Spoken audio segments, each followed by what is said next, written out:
Hello， 大家好，我是 Lisa。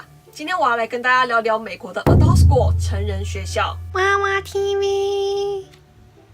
我们家呢，几乎每一年都会收到2-3次像这样子的手册。这个呢，是我们家这边这个区的 Adult School 的目录吧。发这个的主要目的呢，就是要告诉我们这边的居民，我们什么时候有开始新的学期，有什么样子的课程可以上，来报名吧。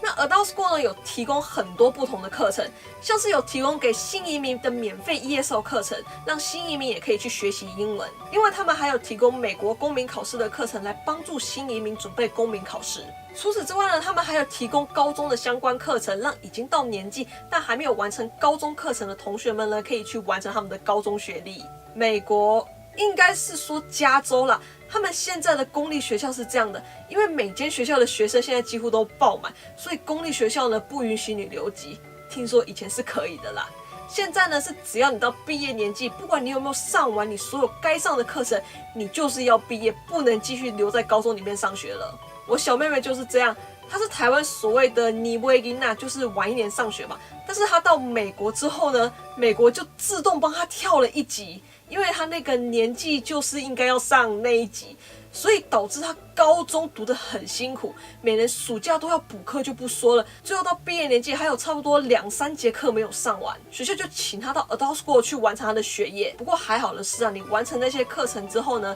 你的所属高中还是会发毕业证书给你的啦。那除了以上这些之外呢，他们还有提供我上次有稍微提到一点点的 GED 考试课程，来帮助18岁以上的学生准备 GED 考试。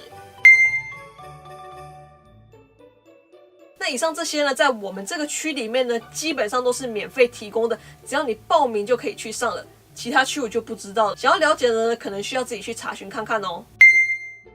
那除了这些免费的课程之外呢，他们还有提供一些职业训练课程啊、在职训练课程跟一些兴趣之类的课程，像是表演课啊、画画课、厨艺课、音乐课、语言课，还有一些体育类的课，像是瑜伽啊、篮球、太极、跳舞之类的。那职业或在职训练课程呢，就有像是 CPR 或者是一些基本的医疗常识。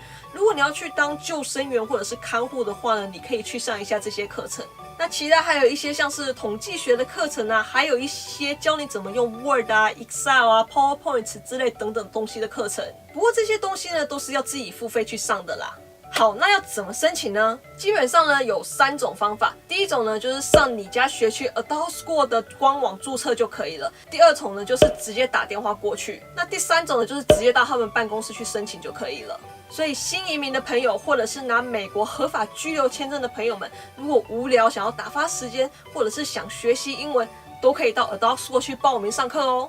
好，那今天就说到这里。如果你喜欢或者觉得有帮助的话呢，不要忘记去帮我按赞加分享。还没订阅的朋友们呢，也不要忘记去帮我按一下订阅，然后记得打开小铃铛哦。另外 ，Lisa 也有 Facebook 跟 Instagram， 有兴趣的朋友们呢，也可以去帮我 follow 按赞一下哦。那我们就下次见啦，拜拜。